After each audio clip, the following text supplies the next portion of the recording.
It's the often overlooked JDM sports car that was not designed for the circuits of Fuji or the autocross course in your Walmart parking lot.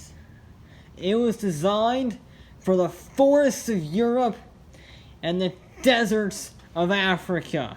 It's the Toyota Celica.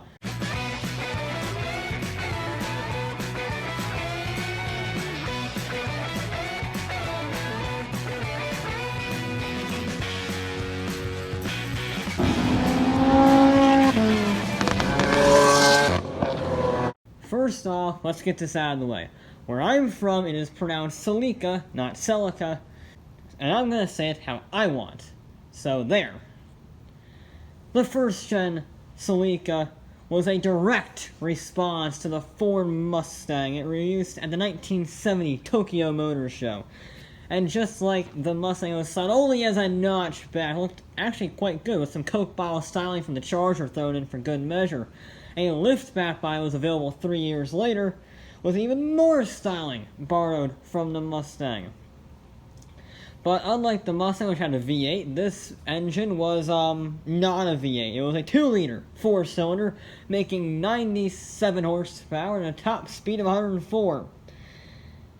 The first-gen Celica then was okay for the time period, especially given the gas crisis as it started to arrive, but it wasn't really a sports car. Of course, to be fair, it's the 70s. Nothing was really sporty about the 70s. But the second generation was a bit better. You see, they restyled it because they styled it in California, not Japan. And so they didn't have to steal from the Mustang because it was an all-original design from America, actually.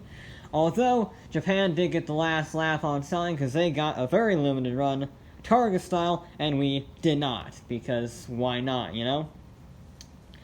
But the Targa style was just one of 70 variants of the second-gen Celica during its run, with at one point 49 available options sold in 1979 alone. And I gotta say, some of these options, you might know them. Things like the Celica Camry, which eventually turned into, the Camry. And this little car called the Supra.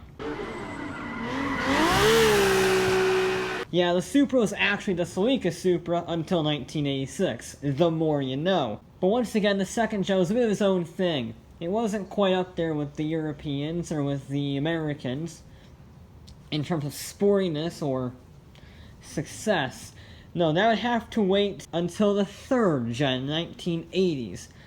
The US models actually got the biggest engine in Celica history, the 2.4-liter 22RE i4, because emission regulations would kept the power way too low.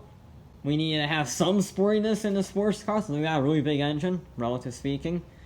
Other regions got smaller engines that still made about 120 horsepower, which is plenty enough when your car weighs just 2,200 pounds. Oh, and this is when Toyota started to get interested in rallying. Yeah, they entered WRC Group B, yeah, that Group B, in 1982, with a rear-wheel drive Celica Conversion 200 homologation specials with the fender flares, the bigger wheels, lightweight bodywork, were built by Toyota Team Europe. And they made 180 horsepower from a turbocharged 4T GTE engine. But the WRC version got 320 horsepower. Unfortunately, it was rear-wheel drive, and, all-wheel drive cars kind of dominated it. Everywhere except Africa. You see, just like all good Toyotas from the 20th century, they were built like frickin' tanks. Its toughness and reliability gave it the edge over the faster, more fragile rivals, taking 3 wins in a row at the brutal Safari Rally. And the 4th gen, debuting midway through 1980s, was another new body style, completely different from the others, featuring a T-body platform from the Corolla. A new turbocharged 4-cylinder with 190 horsepower was introduced, along with the biggest feature on the Celica so far: all-wheel drive. It was called the GT4, and it was the fastest Celica ever. And guess what this was designed for? Their WRC efforts. Now, the road car was limited to a 0 to 60 in 8 seconds, which isn't that impressive if you think about it, but that's because of the curb weight of 3,100 pounds. That whole all-wheel drive system did add a lot of weight, but they would refine it later on when the 5th generation came out at the end of the 80s, where the wheels and tires were improved, had a better cooling, new active suspension, a limited slip differential, and optional 4-wheel steering in 1989. That's pretty darn good. And the 3S GTE engine was bumped up 221 horsepower, 224 torque, thanks to an air-to-air intercooler and a ceramic turbo turbine. And the weird thing is, we actually got the GT4, it was called the All-Track here, and it only made 203 horsepower, but we got a high-performance version of the Celica. It was the most powerful one ever sold in the US, and it came with ABS for the first time in Toyota history. So there you go. The 6th gen was a bit of a styling tweak, sort of, at least in the US. It was designed to fit the rest of the lineup from Toyota, like the Supra and the MR2. And the US only got 153 horsepower because of dwindling sales here. Meanwhile, the rest of the world got the ST205, the most powerful Celica of all time. 240 horsepower, functional cooling vents on the hood, and a massive rear wing designed for, guess what? WRC Group A homologation. Only 2,500 of these things were made. They were massively fast. We'll get back to the WRC later on. In the meantime, we have to talk about the elephant in the room. The 7th gen. It actually bared quite a lot of resemblance to the XYR concept in 1999, and it only came as a liftback, with a ZZT231 engine making 192 horsepower, going to the front wheels and the front wheels only. So, that's great. But it was cheap at least, so that was nice. Toyota went as far in the budget department to put the window and door controls on the center console, so you only need to have one set of buttons rather than two. Which meant the weight was just 2,500 pounds to help give it that sportiness feel. But maybe the weight and the cheapness wasn't enough for your performance enthusiast. Well, Toyota TRD offered an action package with a wider grille, aggressive front bumper, and a rear spoiler. And in the US, it was actually offered with better brakes, better sway bars, lower springs, and a new exhaust, which not only changed the exhaust noise, but it added an extra 14 horsepower. And they even offered a aftermarket supercharger